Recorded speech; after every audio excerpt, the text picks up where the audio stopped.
Hey! This is a video I've been avoiding making for a very long time, but I think the time has finally come.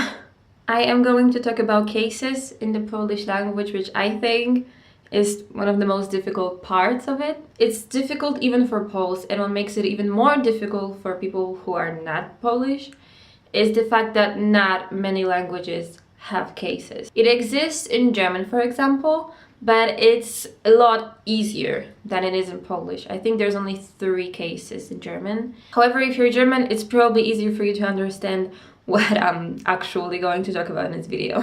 As I said, in German, I think there's 3 cases.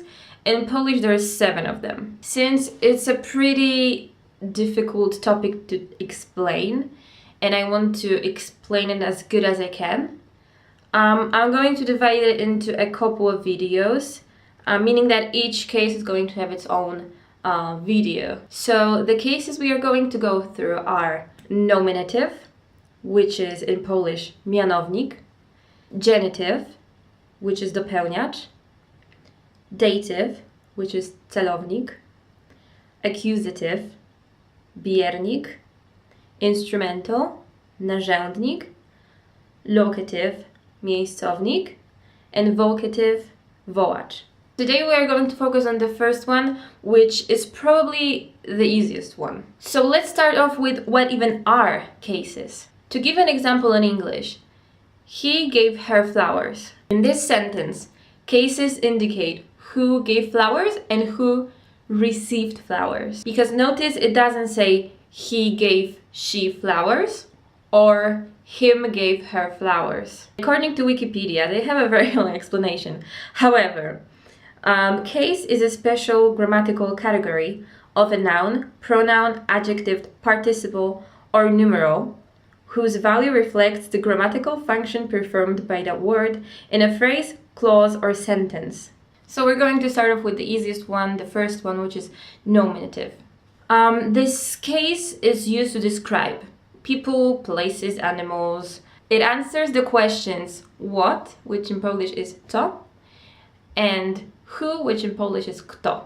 And this is actually the best way to distinguish cases because each case has its own question. So if you're wondering which case you should use or which case it is in this sentence that you're looking at, you have to ask yourself a question. So for example, the next case that we're going to talk about in the next video is genitive, and it answers questions whose and of what, I think.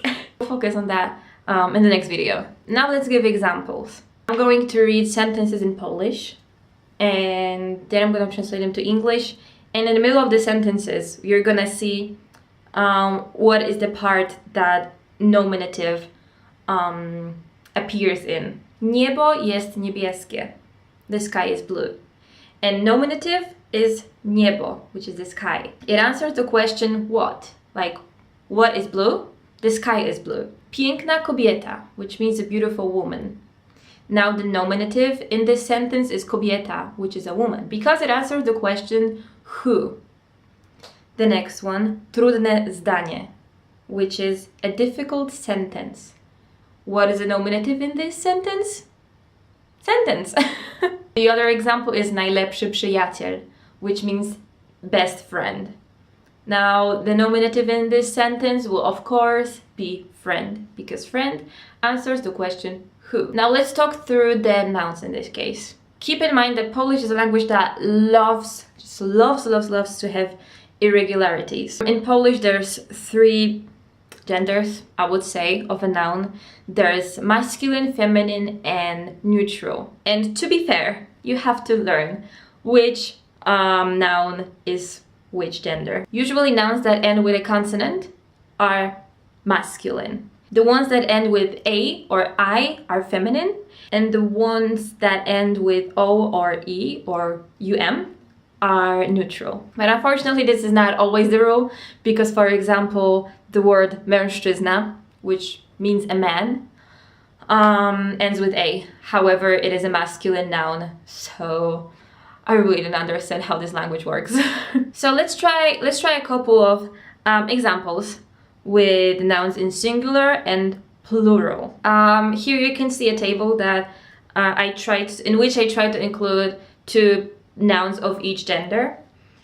So for example, in singular, mężczyzna means a man. However, mężczyźni is plural.